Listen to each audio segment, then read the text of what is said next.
ಈ ಸರ್ಕಾರಿ ಹುದ್ದೆ ಆಕಾಂಕ್ಷಿಗಳ ಹೋರಾಟಕ್ಕೆ ಭರ್ಜರಿ ಫಲ ಸಿಕ್ಕಿದೆ. ಸೊ ಈ ಒಂದು ಫಲಕ್ಕಾಗಿ ಬಹಳ ವರ್ಷಗಳಿಂದ ಕಾಯ್ತಾ ಇದ್ರು.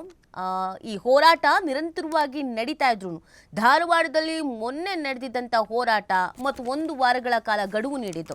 ನಮಗೆ ನೀವು ಈ ತಕ್ಷಣಕ್ಕೆ ಉತ್ತರ ಕೊಡಲೇಬೇಕು ಅಂತ ನಿರಂತರವಾಗಿ ನಮಗೂ ಕೂಡ ಕಾದು ಕಾದು ಕಾದು ಸಾಕಾಗಿ ಹೋಗಿದೆ.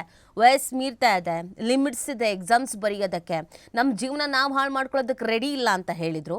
ಅದಕ್ಕೆ ಏನೊಂದು ಉಗ್ರ ಹೋರಾಟವನ್ನು ಮಾಡಿದ್ರು. ಅದಕ್ಕೆ ಫೈನಲಿ ಫಲ ಅನ್ನೋದು ಸಿಕ್ಕಿದೆ. ಸರ್ಕಾರ ಅದನ್ನು ಸೀರಿಯಸ್ ಆಗಿ ತೆಗೆದುಕೊಂಡಿದ್ದು. ಕೇವಲ ಧಾರವಾಡದಲ್ಲಿ ನಡೆದಂಥ ಪ್ರತಿಭಟನೆ ರಾಜ್ಯದಾದ್ಯಂತ ನಡೆಯಬಹುದಾದ ಸಾಧ್ಯತೆಗಳಿದೆ.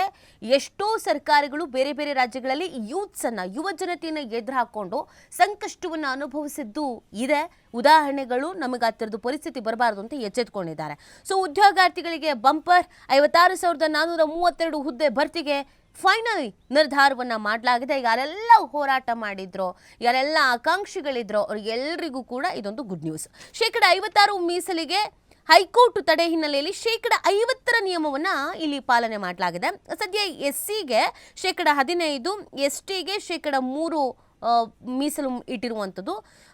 ಈ ತಿಂಗಳಲ್ಲಿ ಪ್ರಕ್ರಿಯೆಗೆ ಆದೇಶವನ್ನು ಹೊರಡಿಸಲಾಗುತ್ತೆ. ನೋಡಿ, ಪ್ರತಿಭಟನೆಯ ಹಾದಿ ಹೆಂಗೆ ನಡೆದು ಬಂತು ಅಂತ ಒಂದ್ಸತಿ ರೀಕಾಲ್ ಮಾಡ್ಕೊಬಿಡೋಣ. ವಿವಿಧ ಇಲಾಖೆಗಳಲ್ಲಿ ಬಾಕಿ ಉಳಿದಿದ್ದ 2.5 ಲಕ್ಷಕ್ಕೂ ಹೆಚ್ಚು ಹುದ್ದೆ ಭರ್ತಿಗೆ ಉದ್ಯೋಗಾಕಾಂಕ್ಷಿಗಳು ಆಗ್ರಹಿಸಿದ್ರು. ಈ ಸಂಬಂಧ ಇತ್ತೀಚೆಗೆ ಧಾರವಾಡದಲ್ಲಿ ಪ್ರತಿಭಟನೆ, ಹುದ್ದೆ ಭರ್ತಿ ಬಗ್ಗೆ ಅಧಿಸೂಚನೆಗೆ 1 ವಾರದ ಗಡುವನ್ನು ಕೂಡ ಕೊಟ್ಟಿದ್ರು. ಈ ಬೆನ್ನಲ್ಲೇ ಗುರುವಾರ ಸಚಿವ ಸಂಪುಟ ಸಭೆಯಲ್ಲಿ 56,432 ಹುದ್ದೆ ಭರ್ತಿಯ ನಿರ್ಧಾರವನ್ನು ತೆಗೆದುಕೊಳ್ಳಲಾಗಿದೆ. ಶೀಘ್ರ ಅದು ಪ್ರಕ್ರಿಯೆ ಪ್ರಾರಂಭ ಆಗತ್ತೆ.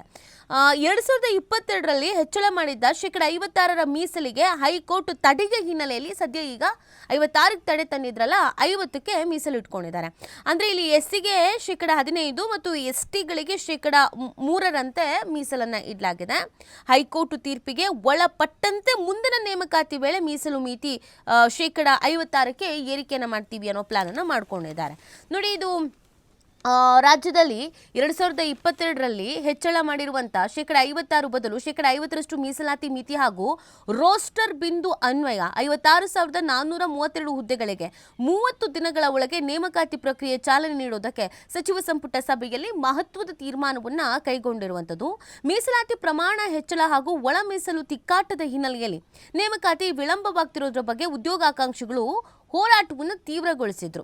ಈ ಹಿನ್ನೆಲೆಯಲ್ಲಿ ಈ ರೀತಿಯಾದಂಥ ಒಂದು ನಿರ್ಧಾರವನ್ನು ಕೈಗೊಳ್ಳಲಾಗಿದೆ.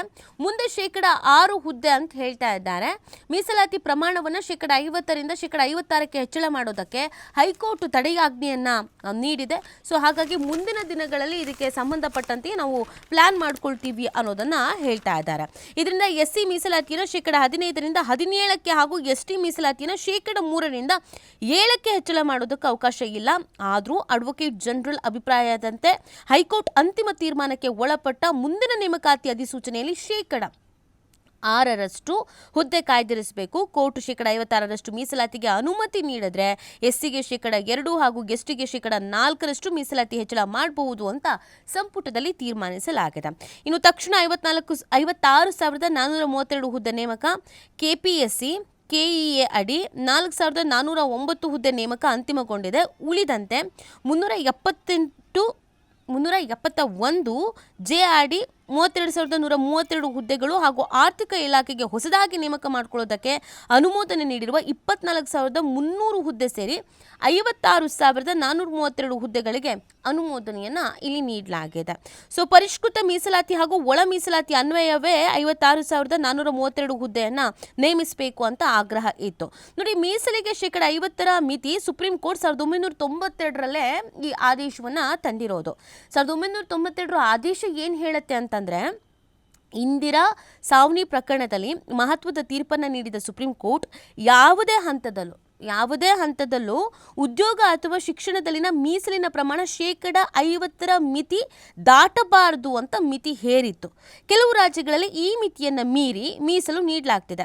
ಆದರೆ ಹೀಗೆ ಮೀಸಲು ಮಿತಿ ಮೀರಿದ ಪ್ರಕರಣಗಳ ಕುರಿತು ಸಲ್ಲಿಸಿದ್ದ ಮೇಲ್ಮನವಿಗಳನ್ನು ಹಲವು ರಾಜ್ಯಗಳ ಹೈಕೋರ್ಟ್ಗಳು ಎತ್ತಿ ಹಿಡಿದಿದೆ. ಜೊತೆಗೆ 50%ಕ್ಕಿಂತ ಹೆಚ್ಚಿನ ಮೀಸಲು ನೀಡಿದ್ದ ಆದೇಶವನ್ನು ರದ್ದುಪಡಿಸಿದೆ ಅನ್ನೋದನ್ನು ಇದೇ ಸಂದರ್ಭದಲ್ಲಿ ಈ ತೀರ್ಪು ಏನಿತ್ತು ಆ ತೀರ್ಪನ್ನು ಇಲ್ಲಿ ರೀಕಾಲ್ ಮಾಡಿಕೊಳ್ಳಲಾಗ್ತದೆ. ಗೊತ್ತಾಗ್ತಾ ಇದೆ. ನೋಡಿ, ಇನ್ನು ಇದೇ ಸಂದರ್ಭದಲ್ಲಿ ಒಳ ಮೀಸಲು ಇಲ್ಲದೆ ಹುದ್ದೆ ಭರ್ತಿ ಕುರಿತು ಸಚಿವರು ಏರು ಧ್ವನಿಯಲ್ಲಿ ಚರ್ಚೆ ಮಾಡಿದಾರಂತೆ. ಒಳ ಮೀಸಲಾತಿ ಜಾರಿ ಮಾಡ್ದೇನೆ ಒಳ ಮೀಸಲಾತಿಯಿಂದನೇ ಸಮಸ್ಯೆ ಆಗ್ತಾ ಇರೋದು ಅಥವಾ ಹಿನ್ನಡೆ ಆಗ್ತಾ ಇರೋದು, ತಡವಾಗ್ತಾ ಇರೋದು ಅಂತ ಏನು ಹೇಳ್ತಾ ಇದ್ರು, ಈ ಒಳ ಮೀಸಲಾತಿ ಇಲ್ಲದೇನೆ ಹುದ್ದೆಯನ್ನು ಹೆಂಗೆ ಭರ್ತಿ ಮಾಡೋದು ಅಂತ ಪ್ರಶ್ನಿಸಿದಾರಂತೆ. 56,000 ಹುದ್ದೆ ಭರ್ತಿ ಮಾಡುವ ವಿರುದ್ಧ ಗುರುವಾರ ನಡೆದಂಥ ರಾಜ್ಯ ಸಚಿವ ಸಂಪುಟ ಸಭೆಯಲ್ಲಿ ಕೆಲ ಸಚಿವರು ತೀವ್ರ ಅಸಮಾಧಾನವನ್ನು ವ್ಯಕ್ತಪಡಿಸಿದ್ರು ಅನ್ನೋದನ್ನು ಹೇಳಲಾಗ್ತಾ ಇದೆ. ಸಚಿವ ಸಂಪುಟ ಸಭೆ ಇತ್ತಲ್ಲ, ಇದ್ರ ಬಗ್ಗೆ ಚರ್ಚೆ ಮಾಡಿ ಒಂದು ನಿರ್ಣಯವನ್ನು ಕೈಗೊಳ್ಳೋದಕ್ಕೆ ಅಲ್ಲೊಂದಷ್ಟು ಅಸಮಾಧಾನಗಳು, ಏರು ಧ್ವನಿಯಲ್ಲಿ ಪ್ರಶ್ನೆಗಳೆಲ್ಲ ಆಗಿದೆಯಂತೆ. ಸರ್ಕಾರ ಈಗ ಕೈಗೊಂಡ ನಿರ್ಧಾರದಿಂದಾಗಿ SC/ST ಅವರಿಗೆ 6% ಹುದ್ದೆಗಳು ಕೈ ತಪ್ಪಲಿದೆ ಅಂತ ಅಸಮಾಧಾನಗೊಂಡ್ರು ಅಂತ ಮೂಲಗಳು ತಿಳಿಸ್ತಾ ಇದೆ. ಈ ರೀತಿಯಾಗಿ ಎಮರ್ಜೆನ್ಸಿ ಇಮಿಡಿಯೇಟ್ ಆಗಿ ಮಾಡೋದ್ರಿಂದ SC ಮತ್ತು ST ಅವರಿಗೆ 6% ಉದ್ಯೋಗಗಳು ಕೈ ತಪ್ಪಲಿದೆ ಅನ್ನುವಂಥ ಅಸಮಾಧಾನವನ್ನು ವ್ಯಕ್ತಪಡಿಸಿದ್ದಾರೆ ಅನ್ನೋದು ಗೊತ್ತಾಗ್ತಾ ಇದೆ. ಇನ್ನು ಇದೇ ಸಂದರ್ಭದಲ್ಲಿ ವೇಮುಲಾ ಇವ ನಮ್ಮವ ಬಿಲ್ ಚರ್ಚೆ ಮುಂದಕ್ಕೆ ಬಂದಿದೆಯಂತೆ.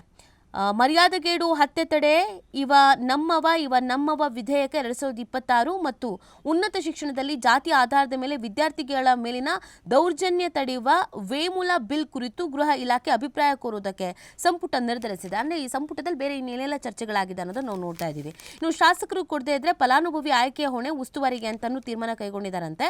ಹಿಂದುಳಿದ ವರ್ಗಗಳ ಕಲ್ಯಾಣ ಇಲಾಖೆಯ ವಿವಿಧ ಯೋಜನೆಗಳ ಫಲಾನುಭವಿಗಳ ಪಟ್ಟಿ ನೀಡದ ವಿಧಾನಸಭಾ ಕ್ಷೇತ್ರಗಳಲ್ಲಿ ಫಲಾನುಭವಿಗಳ ಆಯ್ಕೆ ಮಾಡುವ ಅಧಿಕಾರವನ್ನ ಜಿಲ್ಲಾ ಉಸ್ತುವಾರಿ ಸಚಿವರಿಗೆ ನೀಡುವುದಕ್ಕೆ ಸಂಪುಟ ಸಭೆಯಲ್ಲಿ ತೀರ್ಮಾನಿಸಲಾಗಿದೆ ಅಂತ ಹೇಳಲಾಗ್ತಾ ಇದೆ.